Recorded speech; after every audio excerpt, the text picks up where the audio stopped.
नमस्कार दोस्तों, आज के वीडियो में चर्चा करेंगे दो हाई ग्रोथ आईटी सेक्टर की कंपनी का। फर्स्ट सेगमेंट में हम बात करेंगे एलटीआई माइंट्री।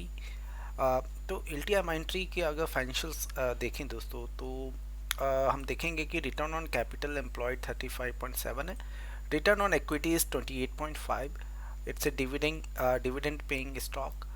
डेट टू इक्विटी देखें तो वो भी 0.09 है, जो कि इसे एक कैश रिच कंपनी बनाती है, डेट फ्री कंपनी बनाती है।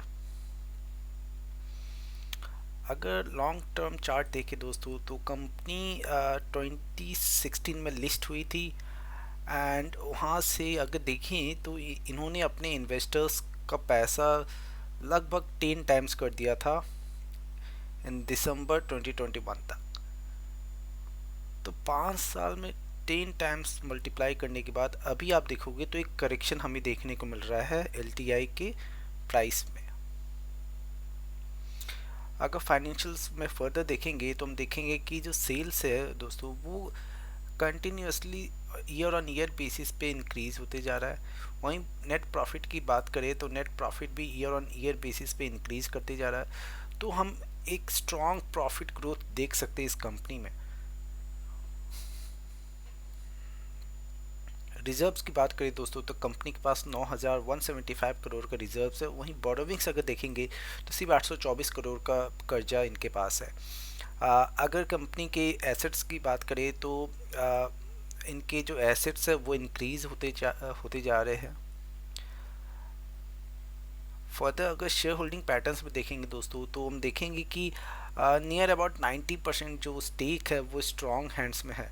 अगर लास्ट फ्यू क्वार्टर से देखेंगे तो हम देखेंगे कि DII जो है वो कंटिन्यूसली अपने स्टेक इंक्रीज करते जा रहे हैं। वहीं अगर FII की बात करें तो लास्ट क्वार्टर से हम देखेंगे कि लास्ट क्वार्टर से इस क्वार्टर में भी स्टेक उन्होंने भी इंक्रीज किया है। अब आइए कंपनी का चार्ट देख लेते हैं, टेक्निकल पे क्या पैटर्न बन रहा है और क्या हमारा स्ट्रैटेजी होना चाहिए, क्या हमें इसे बाई करना चाहिए, सेल करना चाहिए या होल्ड करना चाहिए। तो दोस्तों अगर आपके पास हाई लेवल्स पे अगर आपने परचेज किया है तो हाँ हम देख सकते हैं कि कंपनी एक इंटरेस्टिंग लेवल पे ट्रेड कर रही है। अगर इसका वीकली क्लोज इस रेजिस्टेंस के ऊपर होता है दोस्तों तो हम यहाँ बाय पोजीशन इनिशिएट कर सकते हैं। सेकेंड लेवल की बात करें दोस्तों तो वो हमें दिखेगा 4,000 के पास। तो 4,000 के पास भी एक अच्छा बाइंग लेवल हमें दिख रहा है। अगर फर्दर ये नीचे आता है तो बेस्ट बाइंग लेवल जो हमें दिख रहा है वो 3600 के आसपास दिख रहा है दोस्तों। तो यहाँ पे हेवी एक्यूमुलेशन हम कर सकते हैं। अगर फर्दर हम इसकी प्राइस वॉल्यूम देखें तो हम देखेंगे लास्ट 1 ईयर्स में लोअर लेवल्स पे एक ह्यूज वॉल्यूम देखने को मिला है। तो कहीं ना कहीं जो जितने बड़े इन्वेस्टर्स है, जो इंस्टीट्यूशनल इन्वेस्टर्स है, वो नीचे के प्राइसेस पे एक्यूमुलेट करते जा रहे हैं।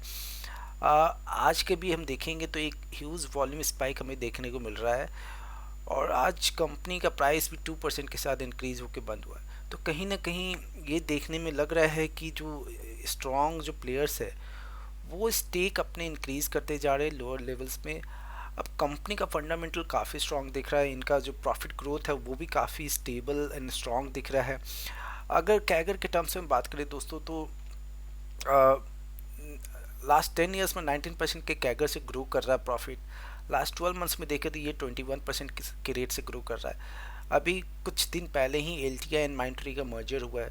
तो माइंट्री जो कि 10 साल पुरानी कंपनी, जो कि शेयर बाज़ार में 10 साल से भी ज़्यादा हो चुका है लिस्टेड, अगर उसका रिटर्न देखेंगे तो वो कंपनी का रिटर्न भी नियर अबाउट 30% के आसपास कैगर का रिटर्न आ रहा था लास्ट 10 ईयर्स में। तो अब दोनों जब कंपनी का मर्जर हुआ तो जो बैलेंस शीट है वो और ज़्यादा स्ट्रॉन्ग हो गया है। आ, तो हमें लगता है कि इस आज की डेट में अगर देखेंगे तो एलटीआई जो अपने टॉप है वहाँ से हमें अच्छे खासे डिस्काउंट में मिल रहा है। अगर डिस्काउंट देखें दोस्तों तो 41% के डिस्काउंट पे ये अवेलेबल है मार्केट में। तो फंडामेंटल्स बहुत स्ट्रॉन्ग है और प्राइस में 41% का डिस्काउंट मिल रहा है। तो हमें इस कंपनी में अगर कोई भी स्टेक नहीं है तो स्टेक लेना चाहिए, इसमें परचेज करना चाहिए। और अगर पहले से होल्डिंग है हायर प्राइसेस पे तो यहाँ पे एवरेज कर सकते हैं।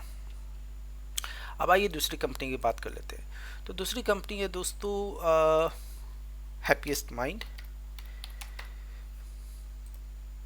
हैप्पीएस्ट माइंड दोस्तों अशोक सूता जी की कंपनी है। एंड बेसिकली ये जो कंपनी ये मेजरली डील करती है एआई, ब्लॉकचेन, आईओटी, क्लाउड जैसे सर्विसेज में। तो जो रोबोटिक्स, ड्रोन्स, ये सब जैसे स्पेशलाइज्ड जो सर्विसेज है उसमें पर्टिकुलरली ये कंपनी ज़्यादा एक्टिव है। अगेन जो मैनेजमेंट का हम देखेंगे दोस्तों तो एक बहुत ही स्ट्रॉन्ग मैनेजमेंट हमें देखने को मिल रहा है। अशोक सूता जी बेसिकली माइंडट्री के को फाउंडर थे एंड इसके पहले भी उन्होंने विप्रो में भी वो काम कर चुके हैं।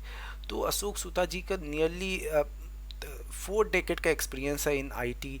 और इतने एक्सपीरियंस मैनेजमेंट के अंदर अगर कंपनी ये ऑपरेट कर रही है तो जो एक पॉइंट है मैनेजमेंट का वो बहुत अच्छा दिख रहा है दोस्तों। अगर लॉन्ग टर्म चार्ट देखें तो स्टार्टिंग हम देखेंगे कि कंपनी 5 टाइम्स हो गई थी with in very short period of time, लेकिन बाद में एक कंसोलिडेशन हमें देखने को मिल रहा है, वॉल्यूम ड्राइड अप हो गए हैं। तो क्या होना चाहिए अगर further sales and net profit का रेशियो देखें दोस्तों तो हम देखेंगे कि कंपनी जो प्रॉफिटेबल हुई थी एंड हाँ मार्च 2019 में 4 करोड़ का प्रॉफिट था एंड फिर 73 करोड़ का प्रॉफिट हो गया एंड आफ्टर दैट 162 करोड़ का प्रॉफिट हो गया।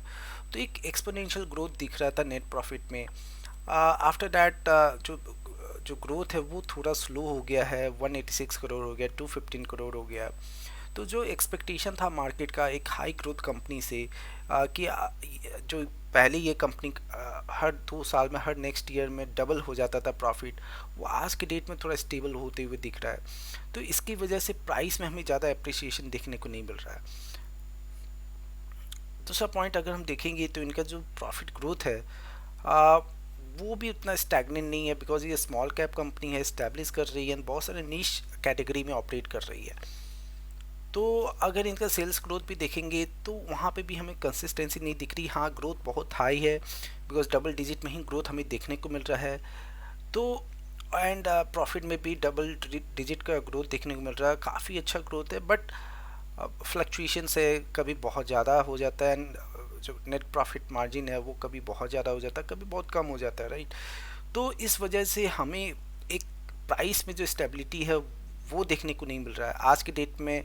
भी अगर हम बात करें तो कंपनी चीप नज़र नहीं आ रही है, कंपनी का वैल्यूएशन बहुत ज़्यादा चीप नहीं हुआ है, वॉल्यूम में भी कुछ खास हमें दिख नहीं रहा है।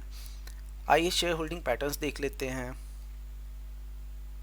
तो हम देखेंगे कि शेयर होल्डिंग्स पैटर्न में जो प्रोमोटर्स है दोस्तों उनका 53% का स्टेक है। वहीं एफआईआई की बात करें तो 3.94% का स्टेक है। डीआईआई का भी बात करें तो 1.48 एंड पब्लिक का 38.65। तो लास्ट फ्यू क्वार्टर्स में देखेंगे तो एफआईआई ने अपना स्टेक नियरली हाफ कर दिया है। अगर यहाँ से देखेंगे तो नियरली हाफ हो ही गया है। अगर डीआई की भी बात करें तो इन्होंने भी अपना स्टेक डिक्रीज़ किया है, वहीं पब्लिक ने अपना स्टेक इंक्रीज़ किया है। तो ये थोड़ा पॉजिटिव आउटलुक नहीं दे रहा है। चार्ट पे देखते कि क्या चार्ट बन रहा है, क्या चार्ट पैटर्न बन रहे हैं और हमारा क्या अप्रोच होना चाहिए इस कंपनी में। दोस्तों देखेंगे तो हैप्पीएस्ट माइंड एक डाउन ट्रेंड चैनल में ट्रेड कर रही है एंड यहाँ पे कुछ इम्पॉर्टेंट लेवल दिख नहीं रहा दोस्तों। अगर सही से देखा जाए तो अगर ये चैनल अगर हमें बाई करना है तो सेफ साइड में पहले ये चैनल में अच्छा ब्रेकआउट होना चाहिए विथ वॉल्यूम एंड उसके बाद प्राइस एक्शन क्या बनता है उसके बाद हमें यहाँ पे अपना एक्शन लेना चाहिए, हमारा पोजीशन बनाना चाहिए। अदरवाइज़ जो सेफ इन्वेस्टर है वो यहाँ पे बहुत ही छोटे छोटे SIPs कर सकते हैं, बिकॉज कंपनी में ग्रोथ है तो SIP कर सकते हैं, बट ह्यूज एक्यूमुलेशन मुझे अभी इस कंपनी में नहीं दिख रहा है। तो अगर आपको लग रहा है कि 40 नियर अबाउट 40% का हमें यहाँ डिस्काउंट दिख रहा है, तो अगर आपको इस कंपनी पे विश्वास है, अगर आपको इनका प्रॉफिटेबिलिटी लग रहा है कि फ्यूचर में और तेज़ी से बढ़ेगा, तो आप इस कंपनी में पोजीशन बना सकते हैं। मेरी इस कंपनी में पोजीशन है, बट इस लेवल पे मैं उतना एग्रेसिव बाइंग नहीं कर रहा हूँ. I am waiting for strong price action and उसके बाद फर्दर डिसीजन लेंगे कि इस कंपनी में एडिशन करना है कि नहीं. आई होप आपको मेरे व्यूज़ पसंद आए होंगे. अगर मेरे व्यूज़ पसंद आए हैं तो प्लीज़ इस वीडियो को लाइक करें. चैनल में नए हो तो सब्सक्राइब करें. Please do share my video with your near and dear ones. See you in the next video. Till that time, happy investing and happy compounding.